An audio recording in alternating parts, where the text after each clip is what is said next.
Remedies presents Magical Overnight Hair Growth Serum. Hi guys, good day to all my viewers. Hope you all are in good health. I'm Rabia and in today's video, I'm sharing a DIY homemade aloe vera hair growth serum recipe, the benefits of which can be achieved at the lowest rate. So I recommend to watch the video till the end to get full information, and without any more wait, let's start. No one can claim any adverse effects of the natural ingredients which we will use today in our hair serum. So let's see how to make it. Ingredients: organic coconut oil 2 tablespoons, aloe vera gel ½ cup freshly extracted, raw honey 1 teaspoon, vitamin E capsule 1 to 2. How to make?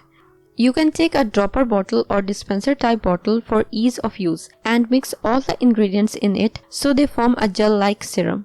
How to apply? For best results, apply it on dry hair before bed and leave it overnight. You can wear a shower cap or cover your head with polythene bag so the pillow does not get the stains. In the morning, shampoo your hair as usual and see the results. Continue for a couple of weeks before each shampoo day and you will feel the difference in your hair growth, texture. Split ends will get fixed and hair loss will be minimized. If you liked the video and found it informative and helpful, click the like button and subscribe to my channel for new videos daily. Don't forget to press the bell icon to be notified whenever I publish a new video. Share on your social networks to help others benefit from it too. Thank you for watching. Goodbye.